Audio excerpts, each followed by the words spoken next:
تقبل الله منا ومنكم عيد مبارك علينا وعليكم تقبل الله منا ومنكم እንኳን ለ1446ኛው የኢድ አልፈጥር ረመዳን በዓል በሰላም አደረሳችሁ አደረሰን ለማለት እንወዳለን። እንደሚታወቀው በህዝበ ሙስሊሙ እምነት ተከታዮች ዘንድ በየዓመቱ የሚከበረው ኢድ አልፈጥር በዓል ለታላቁን የረመዳን የጾም ወቅት ለአንድ ወር ያህል በጾም በጸሎት በዱዓ በሶላትና በመረዳዳት በአንድነት ከሌላ እምነት ተከታዮች እህት ወንድም ጋር አብሮ በማሳለፍ የአፍጥር ስርዓትን በማድረግ የጾም ወቅት እንደተደረገ እናውቃለን። በዛሬው ዕለት ደግሞ የረመዳን ጾም ፍቺ ነው ማለት ነው። 1446ኛው የኢድ አልፈጥር በዓል በመላው ዓለም የተከበረ ይገኛል። ለመላው እስልምና እምነት ተከታዮች እንኳን አደረሳችሁ መልካም በዓል ይሁንላችሁ ለማለት እንወዳለን። ክብረት ይስጥልን።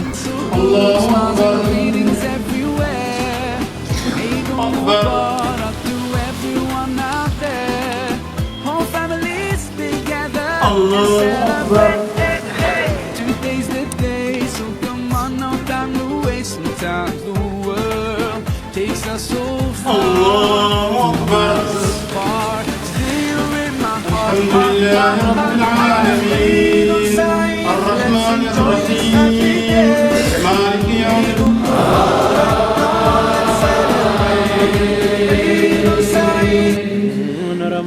لو أنزلنا هذا القرآن على جبل لرأيته خاشعا متصدعا من خشية الله وتلك الأمثال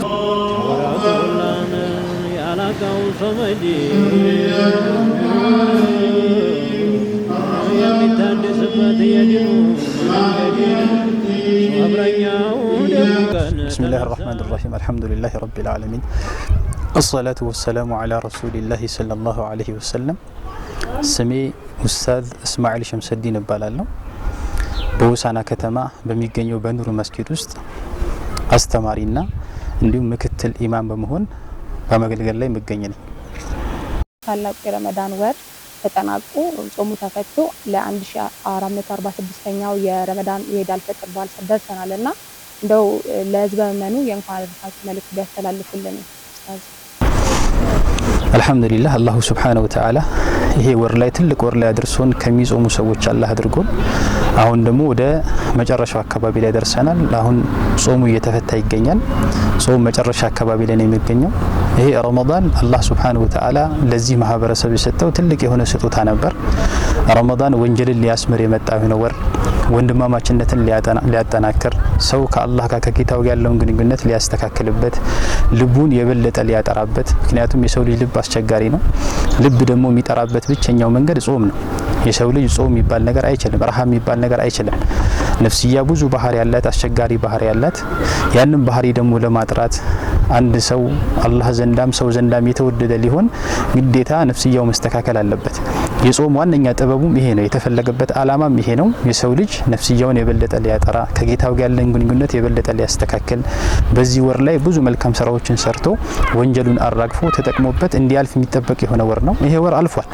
ሰው ከሰራበትም ጌታው ዘንዳ ያገኘዋል ምንዳውን፣ ካልሰራበትም ደግሞ ተጠያቂነቱ ጌታው ዘንዳ ከተጠያቂነት ጌታው ዘንዳ አያመልጥም፣ አይተርፍም።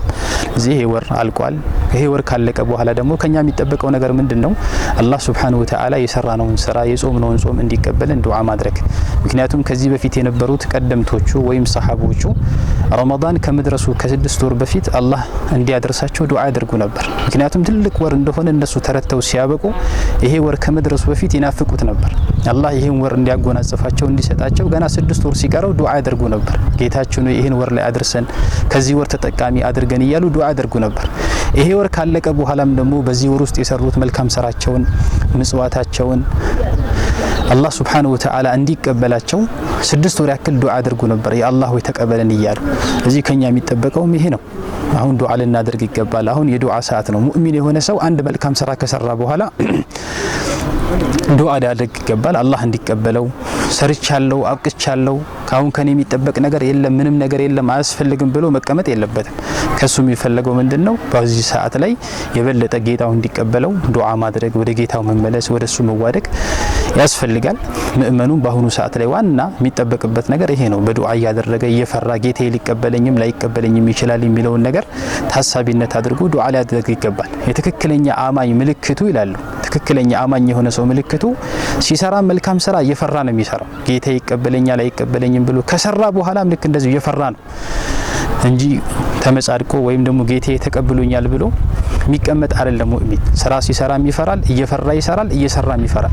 እዚህ እኛም ካሁኑ የሚጠበቅብን ምንድነው? ዱዓ ልናደርግ፣ ወደ ጌታችን ልንመለስ። ካሁን በኋላ ያለውን ነገር በረመዳን ያለውን ነገር አላህ ከረመዳን በኋላም እንዲያስቀጥልን። አሁን በረመዳን ብዙ ነገሮች አሉ። ሰው አይዋሽም። ረመዳን ላይ በረመዳን በጾም ሰዓት ላይ ሰው ወንጀል አይሰራም። በጾም ሰዓት ላይ ሰውን አያማም። በጾም ሰዓት ላይ ለሰዎች የሚጠቅም እንጂ ሰዎች የማይጠቅም ነገር አያስተላልፍም። ጎጂ የሆኑ ነገሮችን ለሰዎች አያደርግም። ጎረቤቶቹን ያግዛል፣ ጎረቤቶቹን ይደግፋል፣ ከጓደኞቹ ጋር ሰብሰብ ብሎ ያፈጥራል። አሁን ከረመዳን የሚፈለገው ምንድነው? ረመዳን መጥቶ ሰውየውን ቅንጀሮት ከረመዳን በኋላም ይሄ ባህሪው እሱ ጋር እንዲመጣ ነው። ከረመዳን በኋላ ይሄን ባህሪ ተላብሶ አመቱ ሙሉ እንዲዘልቅ እንጂ ረመዳን ላይ ብቻ አይደለም ጌታ አላህ የሚመለከው። ረመዳን ላይ ብቻ አይደለም ሰው ወደ ጌታው የሚመለሰው። ረመዳን ላይ ብቻ አይደለም ምጽዋትን ስግደት የሚያበዛው። ከረመዳን በኋላም ከረመዳን በፊት የነበረን ወይም ደግሞ ረመዳን ላይ የነበረን ባህሪ ከረመዳን በኋላም እንዲቀጥል ይፈልጋልና ሁላችንም በዛ ባህሪ ላይ ረመዳን ላይ ስናሳየው በነበረው ባህሪ ከረመዳን በኋላም ልንቀጥል ይገባል። ወደ ጌታችን ልንመለስ ይገባል። ጓደኞቻችን ልንዘይር ይገባል። ቤተሰቦቻችን ልንዘይር ይገባል። ምስኪኖችን፣ ደካማ ሰዎችን፣ ችግረኛ ሰዎችን ሁላችንም ዞር ብለን ልናይ ይገባል። ምክንያቱም ነብዩ ሰለላሁ ዐለይሂ ወሰለም ብለዋል፣ ትክክለኛ አማኝ አይደለም እሱ ጠግቦ ጎረቤቱ ተርቦ ያደረ ከሆነ ትክክለኛ አማኝ አይደለም ብለዋልና ሁላችንም በቻልነው አቅም አንዳንድ ሰው አለ አላህ ገንዘብ የሚሰጠው ግን ለሌሎች ሰዎች እንዲጠቅምበት ታስቦ ነው እንጂ ራሱ ብቻ እንዲጠቀምበት አይደለም። ነብዩ ሰለላሁ ዐለይሂ ወሰለም በሐዲታቸው ብለዋል፣ አላህ ጥቅም የሚሰጣቸው ገንዘብ የሚሰጣቸው ሰዎች አሉ፣ በእነሱ ገንዘብ አማካኝነት ሌላን ሰው እንዲጠቅሙበት ሌላን ሰው እንዲያግዙበት ብሎ አላህ ገንዘብ የሚሰጣቸው ሰዎች አሉ። ገንዘባቸው እነሱ ዘንድ ይቀመጣል ሌላን ሰው እስከተጠቀሙበት ድረስ። ሌላን ሰው መጥቀም ሲያቆሙ ግን ገንዘቡንም አላህ ይነጥቃቸዋል ተብሏልና ይሄን ነገር ኢንሻአላህ ታሳቢ አድርገን በረመዳን የነበረን ባህሪ ከረመዳን በኋላም ቀጣይነት ሊኖር ይገባል። ሁላችንም በዚህ ጉዳይ ላይ አደራ ልንባባል፣ ስንገናኝ ልንተዋወስ ይገባል። በጣም ጥሩ ኡስታዝ፣ እጅግ እናመሰግናለን ለነበረን ቆይታ። በመጨረሻም ለህዝበ መኑ የሚያስተላልፉት መልእክት ካለ አመት ባሉ ሲያከብሩ ህዝበ መኑ ሊገነዘበውና ሊያውቀው የሚገባ ነገር ደካሞችንም አብሮ ከማሳለፍ ግን በተለያየ መልክ የሚያስተላልፉት መልእክት ካለ ድርስቱ። እንዲሁም ደግሞ ያው ረመዳን ጾም ሲያልቅ ረመዳን መጨረሻ አካባቢ ላይ የሚሰጥ የሆነ ዘካተል ፊጥር የሚባል ነገር አለ። እያንዳንዱ ሰው ዘካተል ፊጥር መስጠት አለበት። ሰው ዘካተል ፊጥርን ካልሰጠ ጾሙ ተቀባይነት የለውም ተብሏል። ወይም ደግሞ ጾሙ በሰማይና በምድር መካከል ይንጠለጠላል። የሱ ጾም ተቀባይነት የሚያገኘው መጨረሻ ላይ ለምስኪን የሚሰጥ የሆነ ነገር አለ። እያንዳንዱ ሰው 2 ኪሎ ከግማሽ ለምስኪን የሚሰጠው ነገር አለ። አካባቢ ላይ ከሚበላው ከአብዛኛው ምግብ ከጤፍ ሊሆን ይችላል፣ ከስንዴ ሊሆን ይችላል፣ ከበቆሎ ሊሆን ይችላል የሚወጣ እስልምና እንዲወጣ ግዴታ ያደረገው ነገር አለ። ያንን ነገር በተለይ ለምስኪኖች በመስጠት ምክንያቱም አሁን ዒድ ሲባል ዒድ ላይ ዋና የሚፈለገው ምንድነው? ወይም ደግሞ ዘካተል ፊጥር ግዴታ ያደረገው ለምንድነው? እሱ ዘንዳ ያለው ደስታ ጎረቤቶቹም ዘንዳ እንዲዘልቅ ነው። እሱ ዘንዳ ያለው ደስታ መሳኪኖች ዘንዳም እንዲዘወትር ነው እንጂ ሰውየው ዒዱን በራሱ በሰላም አሳልፎ ደስተኛ ሆኖ ጎረቤቶቹ ተርበው ወይም ደግሞ ምስኪኖች ተርበው በዛ ቀን ላይ በየቤቱ እየዞሩ እንዲሰበስቡ ወይም በየቤቱ እየዞሩ የሚያስፈልጋቸውን ነገር እንዲያገኙ ወይም እንዲሰበስቡ ማድረግ የለብንም። ሁላችንም ዘካተል ፊጥር ሰተናቸው። ዘካተል ፊጥር መስጠት ግዴታ ነው፣ በእያንዳንዱ ሙስሊም ላይ ግዴታ ነው። እሱን ከመስጠቱ በተጨማሪ ደግሞ እነዚህን ሰዎች ጠጋ አድርጎ እቤቱ ጋብዞ ሊያበላቸው የሱ ደስታም የነሱ ደስታ እንዲሆን ሰብሰብ አድርጎ ከነሱ ጋር ሊያሳልፍ ይገባል። ሁላችንም በተቻለ አቅም በዚህ ጉዳይ ላይ ልንበረታ ይገባል። እጅግ እናመሰግናለን። ክብረት ይስጥልን። አሜን። እናመሰግናለን። አይተህ ለፋው ጌታችን አኑር ላወል ሰለላሁ ዐለይሂ ወሰለም